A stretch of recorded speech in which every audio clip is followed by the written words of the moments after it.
All right, and the last video from the series for the first four is Ace Talbert. He plays for St. Francis, PA. They just won the NAC conference. Check it out. Well, first off, I appreciate you doing this. I know a lot's probably happened since Tuesday when you guys won. Can you kind of talk about what the week's been like, and then, finding out Sunday you're going to Dayton? It's a pretty quick turnaround and everything. Yeah, pretty quick turnaround. Week's been kind of hectic. Everybody running around trying to find out who we played, when we played. But we love it. Yeah. That's really it. Yeah, so kind of talk about, your season. You started out with pretty good game against Clemson. You worked your way first 5 games. I would say you had a pretty good start. I don't know, say so yourself. And then you had an injury, and you've been out for the season. How is your kind of role with the team transition, and can you kind of talk about that? Well, first 5 games, being a captain and playing and just being all taken away because of injury, kind of transitioned to like more of like just like an assistant type of leadership role from the sideline, pointing out things that I see that maybe they don't see, and just trying to help in any way. Whether it's like just here, I'll grab a couple rebounds for you, or here, let's go over this tape and just little stuff. What have you kind of learned about yourself? Because injury is something that's very mental, as you know, and it's hard not being out there. What have you kind of learned about yourself, and how do you kind of deal with that? I have a mental coach working with Jake Rockback. Very good dude, knows a lot of stuff, so he keeps me in line with all the methods and everything, a lot of techniques. Yeah. So but mentally we all good, nothing too crazy. Yeah. I think it's kind of funny.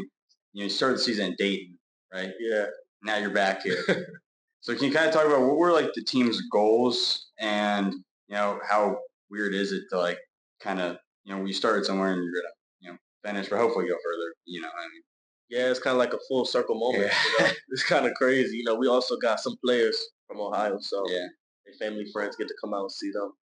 But yeah, we just want to take this as far as we possibly can go. I believe in these guys. I believe in the coaching staff all the way down to the manager. So we got a great group of guys here. Yeah, can you kind of talk about your guys' run? Did you kind of sense something? Because I know you're looking on the outside, looking in on this team, but did you kind of sense a run? Did you see this team was building up something special?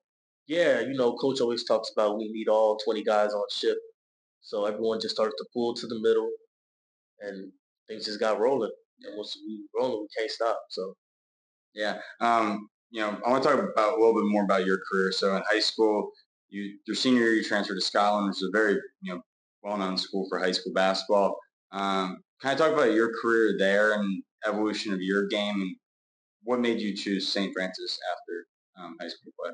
Well, starting off at Scotland, it was more of like I went in there thinking I'm just going to do this, be the A guy, and just go on Division I anywhere. But you go there, very great prep program. Started off learning from Coach Taney, Coach Sullivan. Yeah.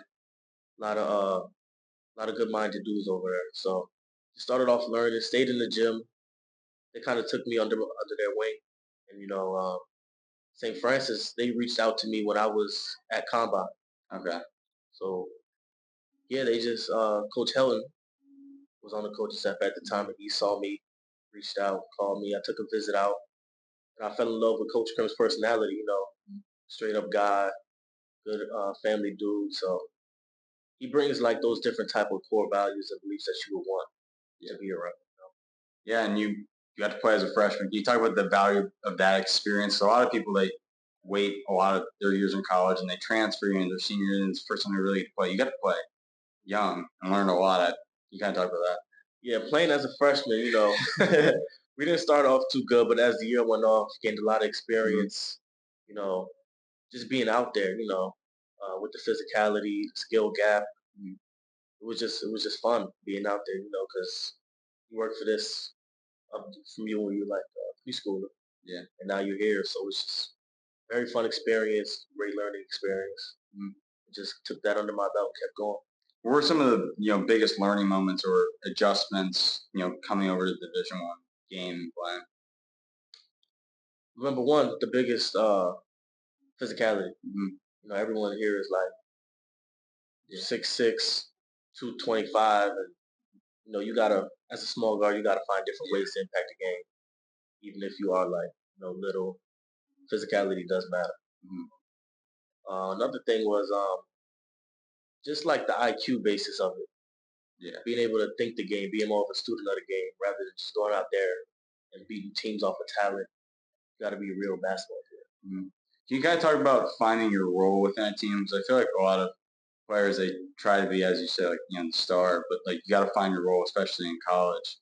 How did you kind of do that? I just tried to find ways that I could impact the team at different ways other than scoring at 1st. Picking guys up when they're not playing their best, or setting guys up in position to score. Just the little things like that. And once that got rolling for me, okay, other things started to open up, like shooting and get into the rack, assists, rebounds, other things start to open up once you just focus on the controls. Yeah. Talk about like you're obviously probably rehabbing now and stuff. How's that going? And then what are like the goals for next season going in? I assuming you have a bunch of minor goals that lead to your bigger goals, but you gotta talk about that. Yeah, the rehab's been going good. It's more of like a slow grind. I don't want to rush getting back. There's no reason to rush, but rehab's been going good, steady. My goals for next season would be, come back even better, start, lead the team to a championship.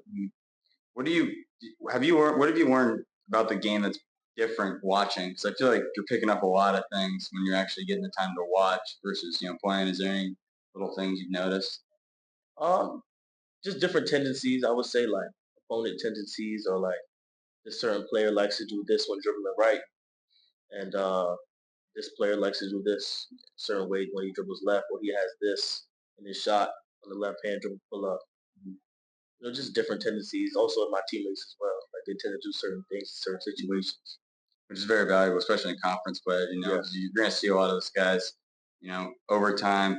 You talk about like your guys' conference. There's a lot of good teams in there, and everything. That I feel like a lot of people don't really value as much, like mid-major, basketball. Can you kind of talk about the level and everything? Yeah, the NEC is a great level of basketball. Yeah. The conference is it's a good conference, but it's like one of those conferences where when it comes playoff time, anybody has the ability to beat anybody. Coming in, they had us ranked at the bottom. Yeah, that's what I was talking about. And we ended up winning. So it's one of those conferences where, well, talent level and skill level, anyone can really beat anyone. Yeah. So obviously you just came from like film. You've seen team we're about to play tomorrow.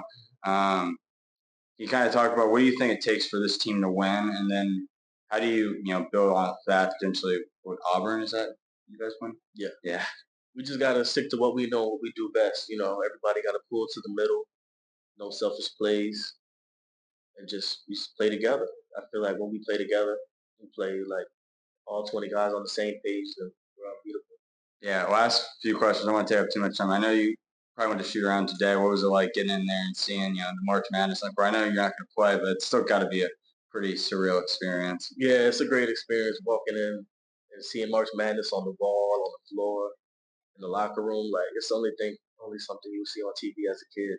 Yeah. But now that you're really here, it's like, yo, it's kind of like surreal moment. Yeah, it's crazy. So the last question, we always finish off with it. So when your career is over down the line, how do you want to be remembered? Tough one. That is a tough one. I want to be remembered for the way I played the game. Play it to win, play the game hard, and put your best out. What you get in, what you get out is what you put in. So that's how I want to be remembered. Yeah, but I appreciate you taking the time out of this. I know you guys are busy and everything, but I wish you guys the best of luck, and I appreciate it. Always. Appreciate you.